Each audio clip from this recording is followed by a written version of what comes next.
kita kasihan kepada para korban yang sudah menyekolahkan di sana. Ada yang stres, depresi, bahkan gila, karena mungkin dijali dengan masalah doktrin dia tidak kuat. Pondok Pesantren Al Zaitun di Indramayu diduga memaksa para jemaah untuk membayar infak. Jika tak mampu membayar dengan uang, maka dapat diganti dengan menyerahkan anak kepada ponpes. Hal itu diungkapkan mantan pengurus Ponpes Al Zaitun, Ken Setiawan. Ia menyebut, jemaah yang telah menyerahkan anaknya kepada ponpes tak diizinkan lagi melihat anak mereka. Hal itulah yang membuat banyak jemaah menjadi depresi hingga mengalami gangguan jiwa. Kamu kan gak punya infak, nanti saya kasih infak, tapi bayi kamu buat saya, ujar Ken. Ken mengatakan, 80% santri Al Zaitun orang tuanya merupakan anggota Negara Islam Indonesia NII.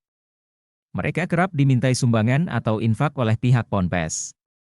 Saat menagih infak, pihak ponpes disebut menggunakan surat At-Taubah ayat 103. Secara umum isi ayat tersebut adalah perintah untuk menunaikan zakat yang tujuannya mensucikan diri dari sifat cinta harta. Menurut Ken, pihak ponpes menyalahartikan makna ayat tersebut untuk menarik infak.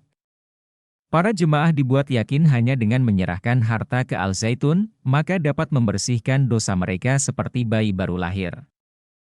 Ken mengatakan, besaran uang yang diminta bervariasi, tergantung dari desa asal jemaah. Untuk desa tertinggal sekitar 5 miliar rupiah sementara desa maju bisa mencapai 12 miliar rupiah. Ken sendiri berani membongkar aib Al Zaitun karena kasihan dengan para jemaah. Selain hartanya diperas, akidah para jemaah juga dirusak. Kegiatan silaturahmi kebangsaan ini kita berharap menyamakan persepsi bahwa ada oknum radikalisme yang mengatasnamakan agama di sekitar kita, apalagi mengatasnamakan pesantren, ini yang akhirnya mencoreng nama pesantren.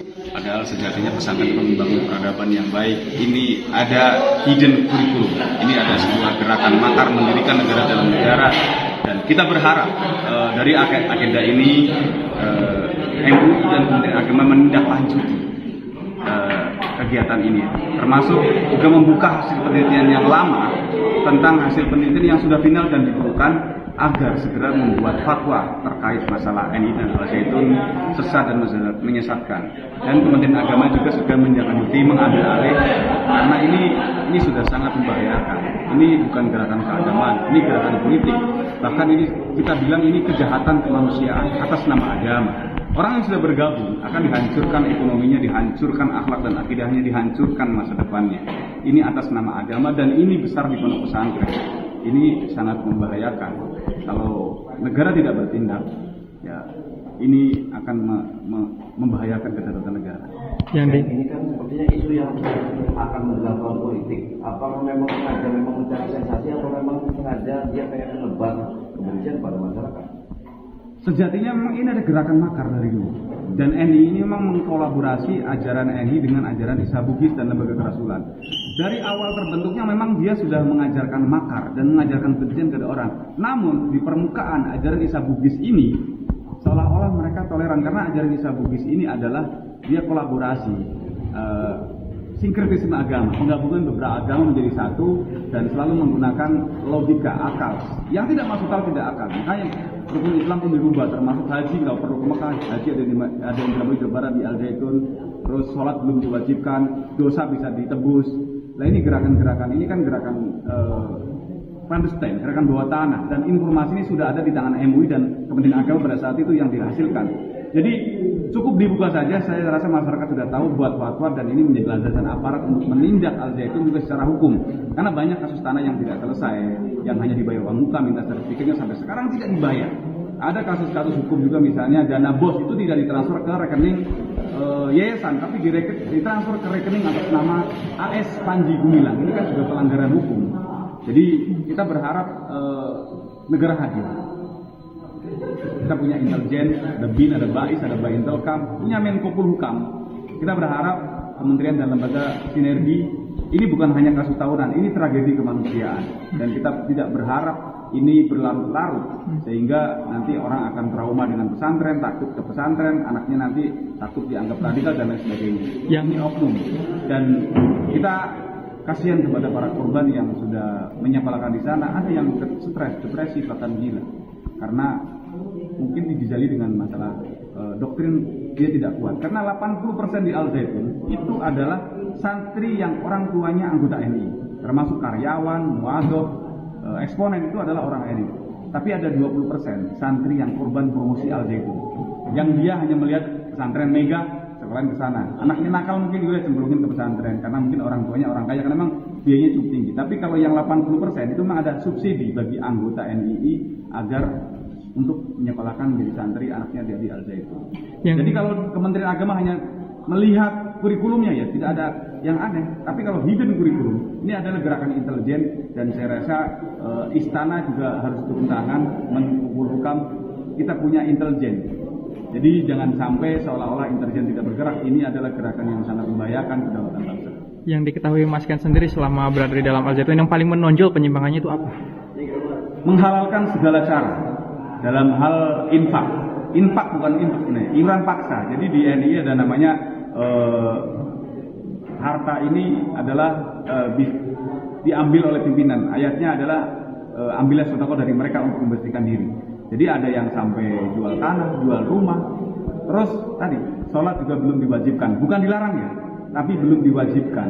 Jadi mereka mengatakan negara Indonesia masih jahiliyah, masih Mekah, hukumnya bukan hukum Islam, hukumnya Pancasila, tauhid, demokrasi, haram. Jadi ya sholat itu besok ketika negara Islam sudah menang.